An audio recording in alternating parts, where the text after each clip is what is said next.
नमस्कार, रचना किचनमध्ये आपले सर्वांचे पुन्हा एकदा नव्याने स्वागत. तर आज आपण बनवतोय खरवस वडी. गाईच्या दुधापासनं किंवा म्हशीच्या दुधापासनं आपण ही वडी बनवू शकतो. ज्यावेळेस गाय किंवा म्हैस आपल्या वासराला जन्म देते त्यावेळेस जे पहिल्या दिवसाचं किंवा दुसऱ्या दिवसाचं जे दूध असतं त्यापासून ही वडी बनवता येते. तर त्यासाठी हे दूध गावावरनं आम्हाला आलेलं आहे आणि त्याच्या मी खूप छान प्रकारे वड्या बनवलेल्या आहेत. तर याची रेसिपी आपण जाणून घेऊया.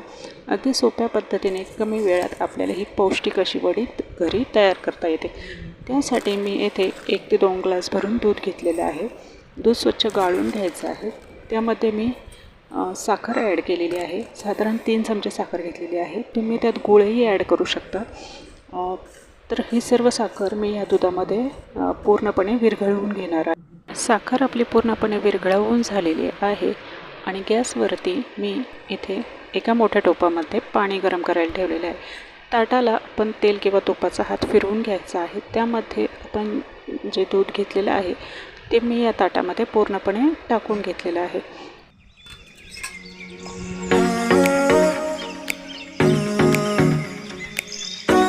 आता हे ताट आपण गरम केलेल्या पाण्यावरती ठेवून घेऊया. साधारण 10 ते 15 मिनटामध्ये आपल्या छान अशा वड्या इथे तयार होतील.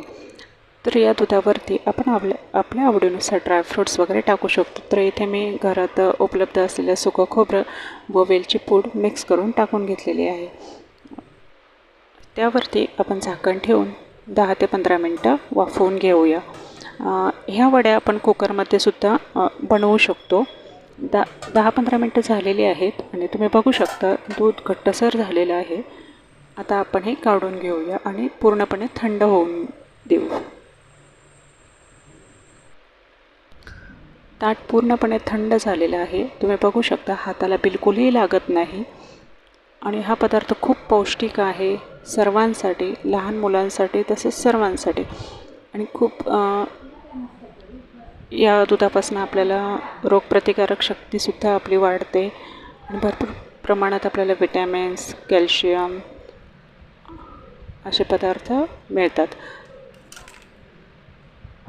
तर तुम्ही बघू शकता खूप छान अशी आपली वडी इथे तयार झालेली आहे. कमी वेळात कमी खर्चात खूप छान हा पदार्थ बनतो. तर हा नक्की ट्राय करून बघा. आवडल्यास आपल्या चॅनलला लाईक करा, शेअर करा आणि सबस्क्राईब करायला विसरू नका. धन्यवाद.